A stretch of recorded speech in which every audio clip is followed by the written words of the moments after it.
Salutations. Hello. Good afternoon. Yeah, it's about 2:30 when we're recording this. So, obviously, we are not on a cruise again, guys. Again, not yet. We took a break last week. We're ramping up, and to basically help with that, we put out a little poll to see what you guys were interested in. We'll pop that up and here. I think 4 people participated, which thank you for those people who did. It doesn't tell me who did. Yeah, 4 legends participated. And we have a visitor joining the intro. This is Wizard. This is Wizard. He's known to try and interrupt the cruise content. You guys asked for a port breakdown, a shore excursion breakdown, and a mix of all 3 with a packing video. So we're gonna pack next week, so we thought we'll do that one next week because it's about 2 weeks till we leave. Yeah, we figured we would do the packing video like before we leave, like right before, because like we want to actually pack and show you guys in real time what we're gonna pack. So we're gonna do it as more like a packing vlog, but today we're gonna try and focus on the ports and some shore excursion tips. Really, because we have been to pretty much every single Alaska port at all this the point. Major ones. Yeah, all the major ones. There's a few little ones that we are missing still. And a Wizard is also an expert in this. Yeah, he's got a lot to say. Yeah. Well, he'll have his moment. Starting out with embarkation ports, there is 3 different embarkation ports: Seattle, Anchorage, which is either Whittier or Seward, and then Vancouver. We'll start out with Seattle because it is the most common. It's going to be out of Seattle, Washington. You fly into the SeaTac airport. Glorious SeaTac. Yeah. We'll start off there with just the airport in general. It's a mess, guys. It's a bit chaotic sometimes. Do not cut your flights short with that. Give yourself plenty of time to navigate it because it is very hit or miss on what is actually going to be like that day. It's an international airport. It makes sense, but definitely give yourself some time to handle that. 100%. Now, in the terms of accommodations, I would say there are plenty. I think there's even some in the airport, and then you can also stay downtown. Near the airport is going to be cheaper. If you're staying for a few days and you don't mind taking public transportation, they do have the Orca line, which we have taken before. It's very easy to navigate. I think it's like $7 a person. It's very easy. So if you're in any of the, hotels that, aren't necessarily right next to the airport, for us, for instance, I'm going to try to put like a screenshot or some information on the hotel that we stayed in 2 years ago. But it was within walking distance of the train. The train is very intuitive. It's very easy. It's very affordable. And it can get you literally anywhere you want. And obviously, carrying around luggage is a massive pain. But if you're looking to save a couple of bucks, it's a good option. Yeah, especially if you are also coming from the airport and need to go and stay in your hotel downtown. That's another option. It's a lot cheaper. I wouldn't recommend it for your cruise embarkation just because... Probably not.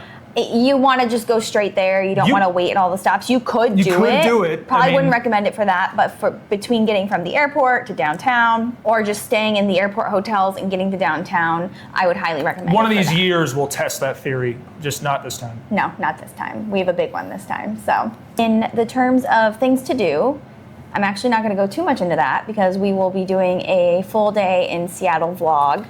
The first day. We're going to have one full day there. We're going to leave the Friday before our cruise. We're going to embark on a Sunday. And we're going to share our entire day together. It's a very big anniversary, Mike's birthday, and our wedding anniversary. All in one month. So we're going to do a nice big day in Seattle to celebrate. And then we're going to get on the ship on Sunday. So you guys will be spending that Saturday pre-cruise with us. It's going to be a big week. Yes. The next most common embarkation port when it comes to Alaska is definitely going to be Vancouver. Vancouver, similar to Seattle, has great public transportation, has a great train. Yeah, we took a train.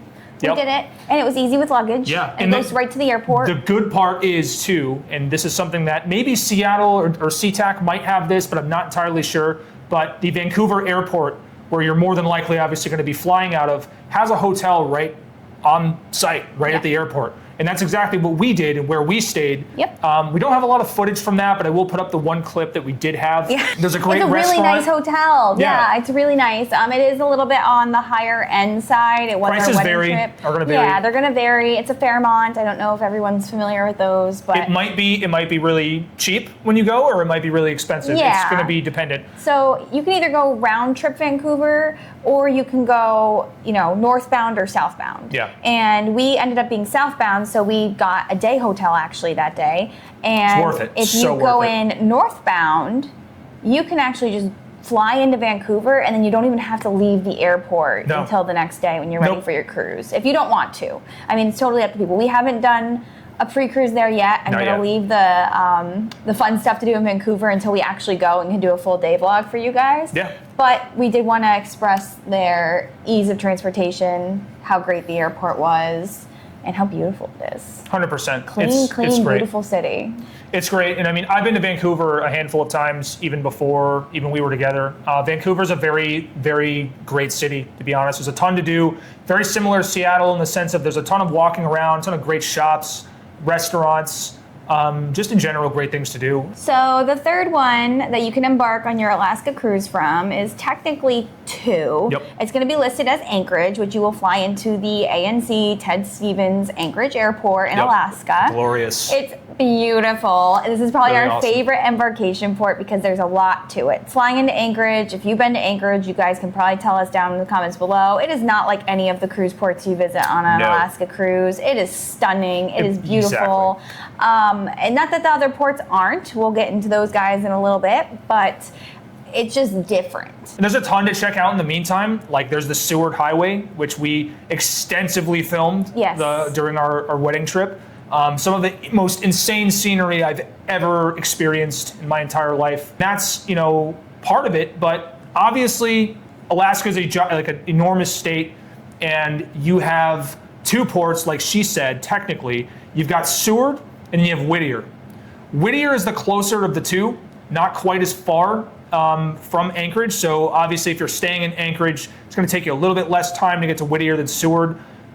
Whittier has the enormous tunnel that I'll flash a video up of now, where It feels illegal, guys. it's basically this giant tunnel cut through a mountain where it's one-way traffic. You sit in a line. Like Mario Kart. They line you up like Yeah. you're about to go through Mario Kart, and then they have numbers, and the numbers go, and you have to be at least, I believe it's like a 7-minute gap between Yeah, cars, so- and it yeah. changes every 30 minutes. So they really space it out so there's no accidents, because if there's an accident in there, it is not Yeah, good. it wouldn't be good. Yeah. It wouldn't be good. And I know it closes off after a certain period of time, so like it only runs until I'll put that information up on the screen too, but it's not a 24-hour tunnel. It's directed by a light, and like I said, that's the only way in and out of Whittier. And if you didn't know, fun fact, Whittier is home of I don't know if you guys have ever seen the documentaries or videos on this, but it's all of the residents of Whittier live under one residential building. It's this giant like condo apartment complex where there's your schools, your restaurants, everything. And I never in a million years thought I would ever see that in person. We did. Because like I knew about that before I even thought about cruising in general, never mind to Alaska. So it was crazy just to see us pull away from port, and it's right there. And I'll try to flash some footage of that, but it's so cool. Yeah.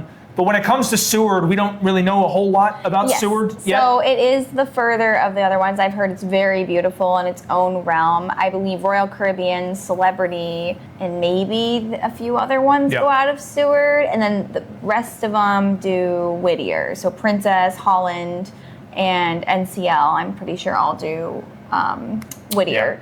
So And it's worth noting Seward is, significantly farther. yes, I would say Whittier is maybe an hour and a half, hour and 45 from Yeah. there. There is a train that you can take to, I believe, either of them. Yeah. And there's also bus transportation as well. Yeah. We had a car rental Yeah. that my best friend, she was not coming on the cruise, so she dropped us and drove the car rental back to the airport to go home. But normally I would probably sign us up for some sort of bus or Sure. train ride down there. Mind you, though, that ride ride to Seward is probably going to be the most scenic drive of your entire life. It'll be beautiful, but if you rent a car and try and drop it from Anchorage to Seward, I looked at like $1,400 for a car rental to drop it off there because it's so remote and no one's going to drive it back, most likely. So they charge you a pretty penny. So definitely try and get cruise transfer. Sure. You can look up the big, I think it's like the big bus or something, the train ride, something to get you there. And I agree, and she is right. And the only time I think I would agree that it might be worth it to rent your car is if you are already going to be spending maybe like 2-3 days there prior, right? If you need that rental car to get around because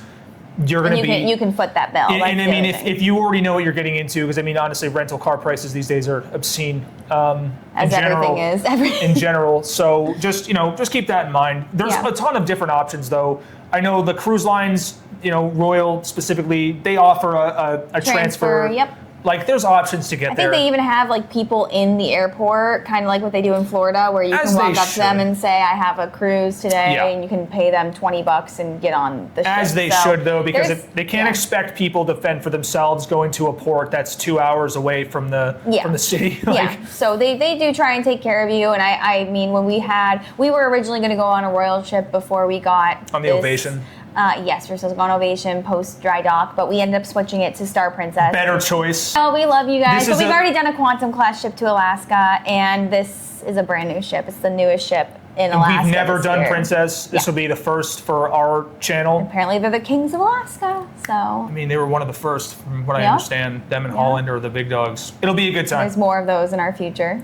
We're really going to try to take some time to really extensively film the ship and do an actual proper ship tour. Lots of sea days. Unbiased review. And obviously nobody's paying us to go on this. No. We're paying. No, we paid. As it is with all of our cruises, guys. We have paid for all of our cruises. We have not received a media cruise. We will make it very, very clear that it was a paid cruise if we ever get lucky enough to receive something. We'll always disclose that kind of information. So, but yeah, I think that's it for Seward and Whittier. Oh, well, the only thing is accommodations in Anchorage. True. Is that you should probably look for an Airbnb. You have a lot of options, though. Yeah, you do have a lot of options, but my recommendation is get some type of funky, cool Airbnb. Oh, yeah. Anchorage is so cool. Their house and their architecture is just slightly different. They have the beautiful ski chalets, like what we got married in. And they have, we didn't get married in the chalet, but we stayed in there. And we got dressed and got ready in one. And it was stunning. And getting coffee in the morning and breakfast and everything was incredible. If you're going to stay for a day or two beforehand, I would recommend an Airbnb. I know a lot of people ask for hotel recommendations. There's some really higher end ones. I believe it's like Captain something. If you're with a group too, get the Airbnb. It's especially look up Girdwood, Alaska, which is just basically like a ski resort town outside of Anchorage. It's about 40 minutes away.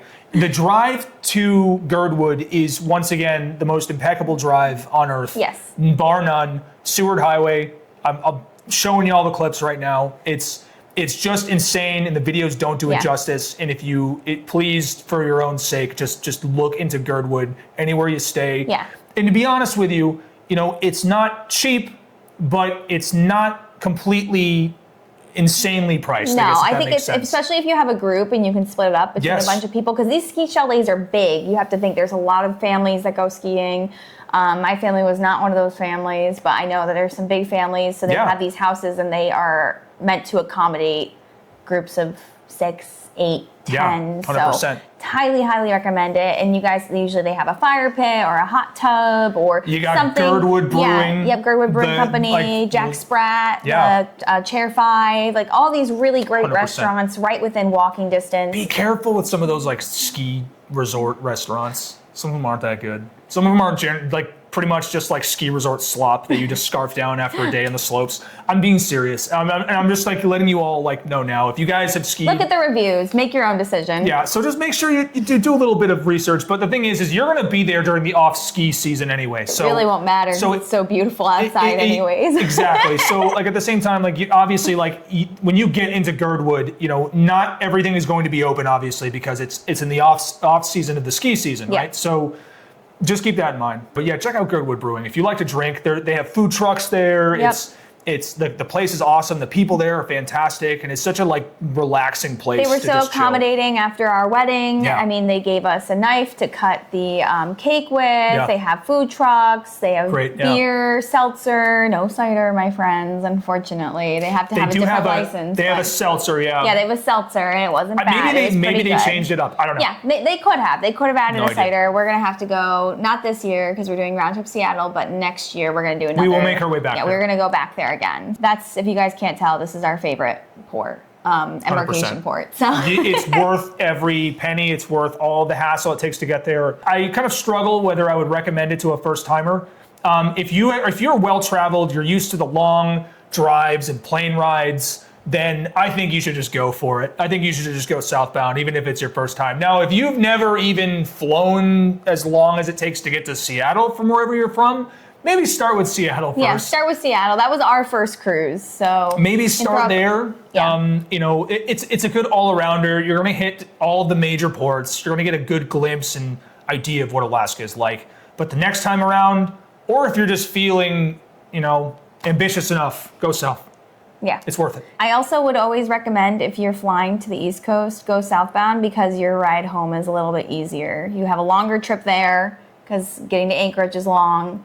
And then you have a shorter trip home. Yeah, because you're closer to the lower 48. Yeah, I mean, and mind you, like, it obviously depends on where you're coming from, and it's much more affordable to fly even a direct flight from Vancouver back to wherever you are in the Northeast or New England or wherever you are. Like, for instance, if you're from our area.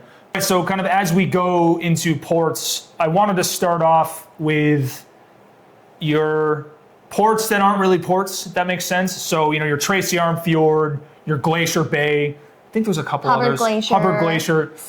Ketchikan. There's another one too. There's one that Disney goes to. So basically what these are, they'll bring you up close to a glacier of some kind. They'll spin the boat around, or the ship around, excuse me. I'm going to get crucified for that in the comments.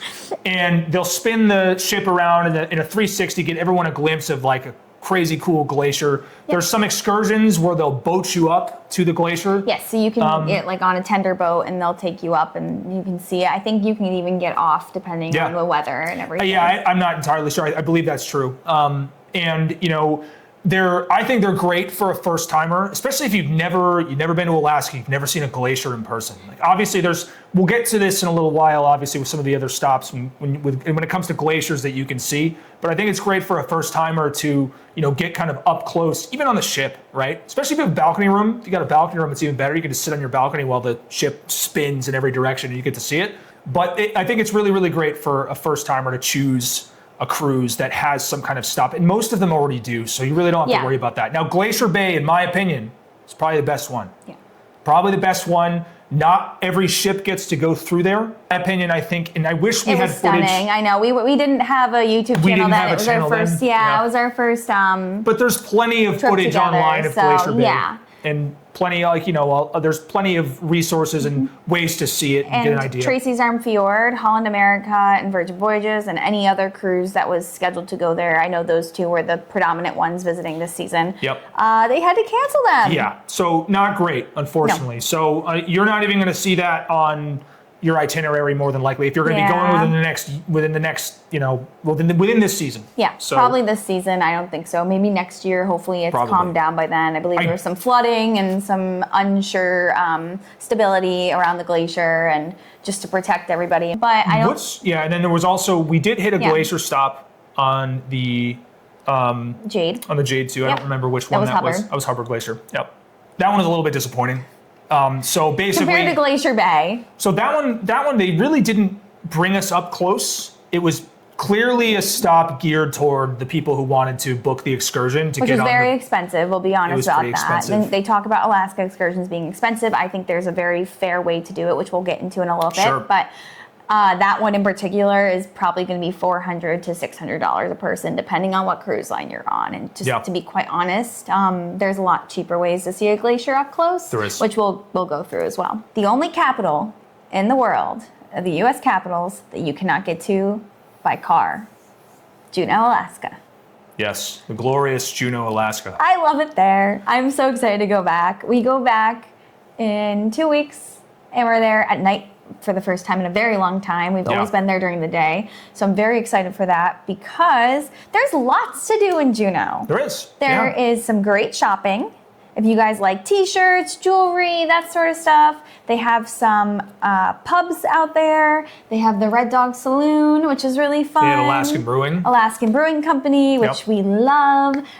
They have the is it Tracy's Crab Shack? Yes. Tracy's Crab Shack. Yep, I don't eat crab. Well, I actually tried it and I kind of liked it, so I might get it this time around again. But they have Tracy's Crab Shack, and you can get king crab out there. There's just so much to do. It's a great place for whale watching. It's a great place for seeing some glaciers on the cheaper side and not paying that $400 excursion. Yeah, 100%. You know, we're recording this, unfortunately, at a time where maybe I'll flash a clip up of the current incident with the Gold Belt tram. Something unfortunately malfunctioned, and there were some. I don't know if there were any serious injuries, but from what I understand at this very moment, I'll correct myself if I'm wrong. I don't believe it's operational. Yeah. And what the Gold Belt tram brings you all the way up to the peak of this mountain, basically. Tickets are about $25 to $30 a person. If you book them through the cruise line, they're going to be a little bit more expensive. Take a look at their website. It's the same exact thing. It's within walking distance of all the ports. I promise you, it's okay. Like, as long as you don't go 10 minutes before your ship's leaving. Yeah, I mean, if you book it through the cruise line, I mean, most of the time, Juneau is a pretty long stop for most of these cruises. Yeah. And, if that's really all you're planning to do, I mean, it's worth it on its own. It really is. Like, it's incredible. The view is insane. Once again, I'll flash clips up and show you guys. Great option. It's quick. Up top at the summit, there's an awesome gift shop. It's huge. With local beer, there's cider. A cafe, they also have a bar up there too. It wasn't open when we went because, of course, once again, we always went when it's really early. Yep. If it is operational, maybe we will go this time because we haven't been to that one. Yeah. But yeah, no, it's lovely. And it's great, and it's kind of once again, like I've said a million times in every video, it's kind of a pick your own adventure because you can either take the tram back down or you can hike it. And I did that. Yeah, and I did not. She did not. No, I did not.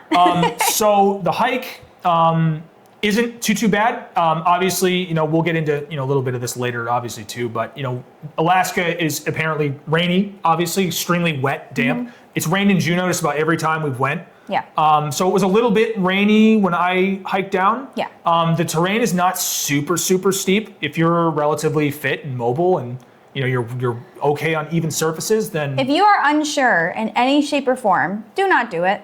If you think, what if then don't do it. Unfortunately, there have been people who just went on their own and they have gotten injured and passed away. Yeah. So if you are unsure in any shape or form, do not hike it down. Me, I'm fairly fit, I would say. I go to the gym with Mike. I mean, I'm not as strong as he is. However, I do have problems with one of my knees. So I have some mobility issues. And I said, you know what? It looks wet. It looks slippery. I'm going to take the tram down. So that's what I did that day because it's just the safer thing to do. So use your best judgment and err on the side of caution with that. Yep. Skagway. Some people either love it or hate it, honestly. It's beautiful. We'll start there. It's one of the prettiest ports of the main few. Yeah, I would agree. I think I would agree with that. And it's very popular. I think it's actually more of a challenge to find a cruise that does not go to Skagway than one that does. Yeah. Because even when we have wanted to maybe go to a different port, we cannot find a cruise that does not go to Skagway that works in our schedule. So Skagway has unfortunately, or fortunately, I guess depending on how you look at it, has become more of like a manufactured, cruise port. You know, if I were to compare like your manufactured cruise port in the Caribbean somewhere, right? Think of it like that, but in Alaska. And it's very small. It is. That's the one thing with Skagway is when you're looking at third-party excursions, it's so small that I would say about 75 to even 100% of those excursions that you are booking through the cruise line are the same tour operator. Most definitely. And there's like logistically and just from the size of the town, there's no way for it not to be. Yeah. Like, for instance, we, as you guys maybe have seen in our previous Alaska series, We ocean rafted, and this was our second time doing that, by the way. It's fantastic. It's so such much a fun tour. And I highly recommend it. It's such a great tour. But we booked it through a third party. Yep. And we got up to meet the guide for the excursion. And the guy goes, all right, well, yeah, you guys paid about like $25 less for this. Just don't tell anybody. Don't tell anyone. Because they put us. And they put us on the same group as our cruise ship. Yes, they put us in the same group as the cruisers that booked it through the cruise line for more money. And they had a representative from Norwegian on our tour. And he was just looking at us, like he was looking at his notebook and then looking at us. I don't think he was thrilled. I don't think he was thrilled, but like that's not our fault. Listen, hey, if this company wants to offer it individually and they offer it on their website for even cheaper, maybe I'll plug that. You can get on Viator, their website. Maybe. Great excursion. Do some research with that because there's nowhere for you to go in Skagway. Yeah. Once again, it's most of the people that live in Skagway during the season, they're all seasonal. They're seasonal. live right there. So it's not really a place that holds a ton of people year round. Yeah. So just keep that in mind. It is extremely packed full of some gimmicky shops. I'll be 100% honest with you. Yeah. So a lot of jewelry shops, things like that. As some of these ports obviously have the same thing too, but Skagway is a little more, touristy. Yeah. I guess you can say. I would say, yeah. Skagway is also home to the, what's that train? The White Pass. White Pass. That's like arguably the most popular excursion. It's very expensive. It is expensive. It brings you all the way around, crosses through Canada. We've never done it. It's just not something that I really want to do. Like whenever I'm in Alaska, like I want to go and move. I want to do something. I want something exciting. And that's a privilege that we have to be 100%. mobile and everything. And we will be going there probably much into our later years, to the point that when we aren't as mobile or something changes in our life, we might decide to do it that year because it is our favorite place. It's our anniversary honeymoon every year. So we're definitely just going to put a pin in that one. But it is very popular. And if you are going... This is so crazy. We're actually in a Facebook group right now, and this is another thing of checking your, pricing on everything. Yep. Somebody posted in our group and said, "Hi, I want to go on the White Pass Railroad. We're in Skagway for, I think it's like 10 hours, guys. Yep. I want to go at 3:00. We don't leave until 10. Yeah. And it's only a 5-minute walk to the train. It's very close. It's very close. Good and point. Princess they'll even tender you a little bit closer if they have to be in one of the further out ports. I don't know how that has developed since then. None of the spots where the ships dock are far from the town. No, it's not. They're It's very close. Very, very close, and they actually do have a shuttle if it is further out. So yes. I commented and said, look with the train company. And somebody started to argue with me and saying that, no, they need to only go through Princess. And because the Princess will make sure that they get back. And if, guys, this is one of those things where if your ship is doing that excursion and there's a train at 3:00 and you look on the website and there's a train at 3:00, it is the same train. and it will be cram-packed with passengers from your ship. From your ship, and that they will not leave. It's not going... people need to understand with Skagway is that every single operation happening, whether it be from a business standpoint or an excursion standpoint, all revolves around the cruises. Yep. Everything. So every group you book a third-party excursion, you're probably going to have some cruise passengers with you. Yep. And it's just something to keep in mind. So don't stress it. Yeah. The boats dock, or the ships dock right there. You're a 5-minute walk in. Don't stress it. It's not going to hurt you. The boat's not going to leave without you. No. It's completely fine. So just keep that in mind for Skagway. Icy Strait or Hoonah. Hoonah, Alaska. Hoonah. That's what it's That's technically the real town. called. Yeah, they call it Icy Strait. I really don't know why. Hoonah or Icy Strait is definitely more of an excursion port only. Yes. There's no downtown. Not immediately. I know that there were buses that were taking people to like a downtown area of some kind. Yeah, because there's another area you can dock in as well. We docked over with... Far side. Yeah, the far side where you had to take a little gondola ride. Yep. To the main area where we got picked up for the town area. So we had to take a gondola but then other people took a bus. So it was a little confusing on that. And we really only had an excursion that day, and it was raining like insane. Yeah. So it's peak Alaska rain for sure. But it is home to one of the largest zip lines in the world. Yes. Which I really want to go back and do. Which is ironic that they do that because it seems to be closed every other day after the rain. Yeah, but I'm sure when it's open, it's really fun. I bet. I bet it is. It's great for watching. I know there's a lot of orcas there on a regular basis. The guys there, they all know. We did one with a Viator tour again, and we also had cruise passengers. All the cruise passengers with us again. Yep. So that was really great. There are a few great bars and restaurants in the area that they're locals making the food. You could tell they're most of them were actually native Alaskans, if I'm not mistaken, as well. Absolutely. So that was really cool about Hoonah. It's one of those ports that unfortunately we don't have too much information on, but if you're looking for adventure, I'd say that's a really good port to choose. So there's definitely a lot of excursion options, just because there kind of has to be, because there's really not a whole lot to do in the town area. So when we went whale watching, they basically bussed us in this giant stretch Hummer limousine. And it used to be Paris Hilton's, fun fact. Yes. And they bussed us into town. And the actual downtown area is very quiet. There isn't much to do. There's one restaurant.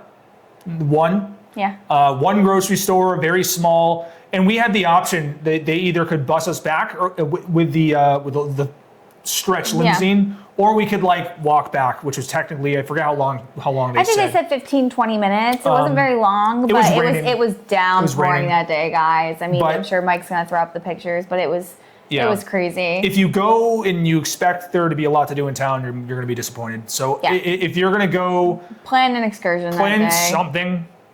At least the little restaurant and bar at the top of the mountain when you get off the gondola is really nice. Great food, great beer.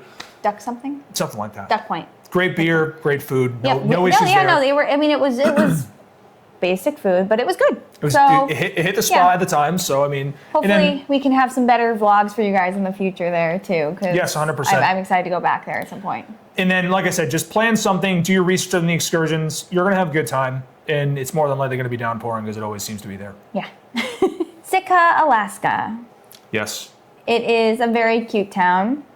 You will be bussed in. So that is something with Sitka that people don't always realize, is that you get off the ship and you get immediately corralled into a big line to take a bus that is complimentary to the downtown area. So keep an eye on the time when you're there. But the town is very cute. It's a little bit more rustic, authentic. It's a town where people, there's residents year round, and there's people who've been there for years and years and years, born and raised. And once again, it's a port where you can walk around the downtown area, and there's a decent amount of things to do. But it is something that I would recommend booking an excursion for. Take a look at the list, book something, and if you have enough time, then you can walk around the town after the fact. Yes. And there's a lot of things to do there too. Affordable things to do, right? Like there's the Fortress of the Bear. Fortress of the Bear. Wasn't expensive at all. It was really, really cheap. I think it was $50 a person to take the bus out there, and then we got to see the bears. We had a presentation. That was really cool. It was very cool. It wasn't like a zoo, guys. I just want to be transparent about that. No. They were they're rehabilitating. Rehabilitating the bears. So it was really, really nice. Really easy to see them. It was a little crowded. They did have a little food stall out there with snacks and drinks and everything. We got hot chocolate or something. Something, like coffee. And that was really fun. And then there also is a Raptor Center. Eagle and Raptor Center. Yeah, there we go, Raptor Center. So you can do both of them. You can do one of them. You can do them independently, or you can just take the bus into town and pay for a ticket like we did. So we went to Fortress of the Bear. We were initially planning on going to the Raptor Center, but we decided to cut that out and explore the town a little.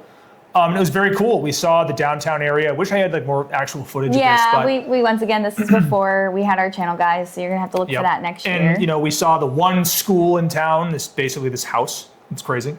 And it was cute. And it was all kind of just on the waterfront. We saw there was a big thing with, there was the salmon too. Salmon hatchery. The salmon hatchery, yeah.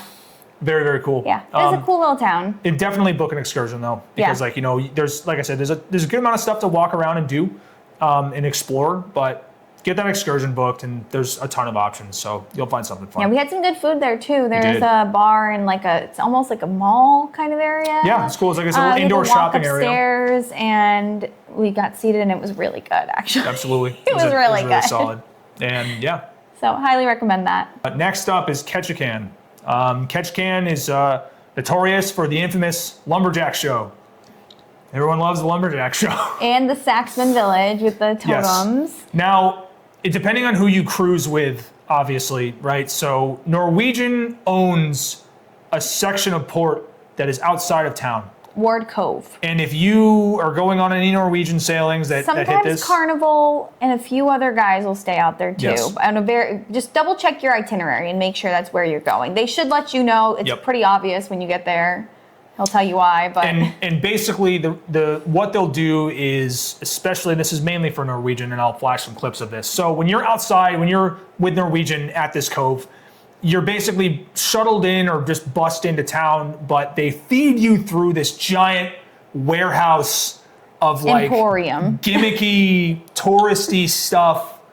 That we have definitely purchased stuff from. Of course we have, because we're suckers and they got us. But they basically funnel everyone through this giant emporium of souvenirs, and then you take a bus, right? So then you take the bus into town. It's a school bus. It was what, like, how? It was a decent drive in. It's like 20 minutes. And there's one road that leads into town. Yep. So if you, and I won't lie, most itineraries that I see don't have a lot of time in Ketchikan. They usually never do. Like, I don't really ever. We love it. We love Ketchikan. I don't ever see ships in port longer than maybe like 6-7 hours. I think the minimum is like 4.5 That's is what we did on the ridiculous. Encore, and then which you could really just do an excursion and that was it, or it's maybe 6 to 8. But we had a really long time there on the Jade. We had from, I think it was 10 to 7. We lucked out there. We got very lucky, and that's more likely with the southbound or the northbound itineraries. And we still wish we had more time, because I mean we did our excursion, we did the buggy tour. Yeah, which we had to get cleaned up after. Which was great. It was such a fun time. That was the absolute greatest excursion I think we've ever done. Yeah, it was fantastic. And it was impromptu. Yeah, 100%. We were on a wait list for it. We were supposed to do that 2 years prior. It was closed. And it was shut down for, I don't know, weather, who knows. Yeah. But the downtown area of Ketchikan is also really underrated. It's so fun. We checked out some bars, we hung out with some locals, met some cool people. Went to the Happy Bear Bar. Yeah. Oh, I love that place. Yeah. And once again, now this goes back to, depending on the cruise line you choose, some of the cruise lines port right in downtown. Which we will finally do for the third, with our luck. Time. With our luck. Oh my God, don't, no. Yeah, but most of the ships Fourth time, we will finally be docking downtown. Yeah, most of those ships will port right in downtown. You just walk off the ship and you're there, which is ideal. If you can make that happen, do it. I don't know what we're doing this time around, whether we're just exploring or we're going to do something. We're still planning. We're going to definitely show you what downtown is like. The ins and outs, good spots to hang out, good bars, good food, whatever you guys are looking for, we'll more than likely show it off. Yeah, we definitely need to get some food this time, because 100%. There's a lot of really good Alaska cider. And not having to bus 20, 30 minutes back. It will be so nice. and then when you bus back on Norwegian, you have to walk back through the emporium of souvenirs and you get stuff, you get snacks. Then you buy stuff, I don't know, and then you buy like a $17 muffin from the cafe stand in there. It's almost like being stuck in a amusement park, and you have to buy the expensive amusement park. It is what it's no problem. It was still a great time. Another thing you can do in Ketchikan is the Tongass National Rainforest, and that's what we went through on our buggy tour. Yep. And there are hikes for the Tongass. You have to drive through it to go kayaking at some of the lakes. Yep. And I would also say this is a pretty heavy adventure port. You can go on an e-bike tour. So many things to do. There's a lot of things to do. So make your own adventure for the day. You are going to get wet. There is no denying it. Anything you do, it is a rainforest. You're gonna get soaked. Yeah. So bring your rain gear. That's a topic for our packing video for sure. But that's one thing I'll just spoil the surprise here with every single port. Bring rain gear, rain gear. Layers.